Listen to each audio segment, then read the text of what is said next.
flexibility is key in these times.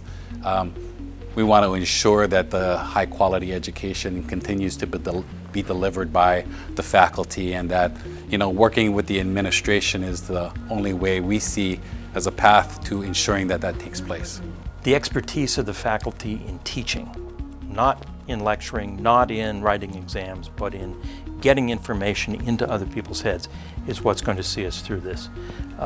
They're pros, they're good at it, and faculty will find a way